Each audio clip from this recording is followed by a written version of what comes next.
Pernahkah Anda berjumpa dengan orang-orang yang nampak dari penampilan fisik sudah dewasa, bahkan sudah tua, tetapi di dalam sifatnya masih sangat kekanak-kanakan?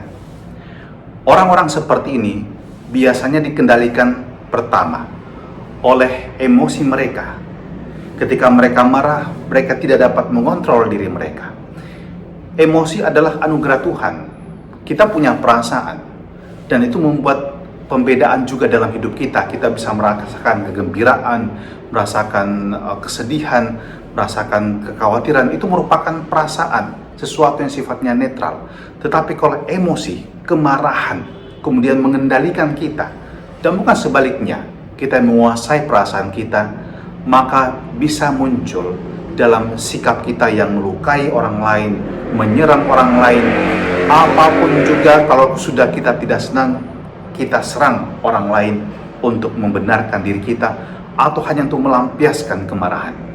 Yang kedua adalah karena orang tidak merasa diri secure atau tidak merasa dirinya aman.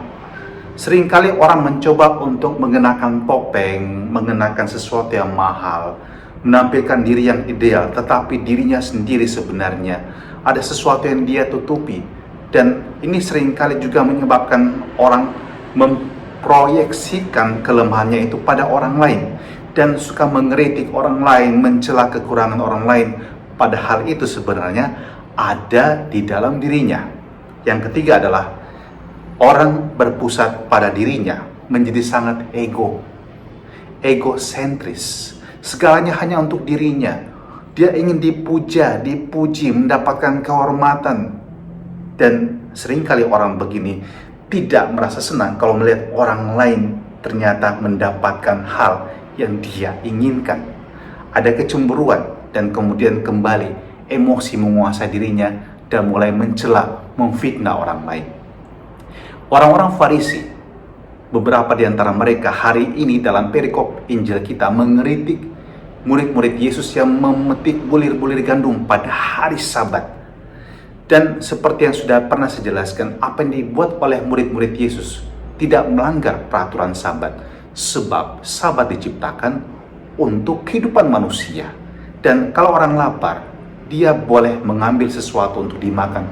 Dan lagi pula, dalam peraturan orang Yahudi, ladang gandum itu, kalau misalnya menghasilkan bulir-bulirnya, juga harus diberikan kepada para pesiaran, kepada orang-orang yang kelaparan, supaya mereka mendapatkan kehidupan.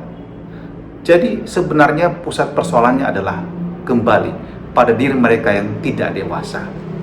Maka mari kita belajar bahwa kita adalah Tuhan atas emosi kita, bahwa kita belajar untuk menerima dan mencintai diri kita apa adanya, dan juga tentu belajar tidak menjadi egois, tapi terbuka untuk selalu memperhatikan orang lain, membantu orang lain, solidar sama orang lain.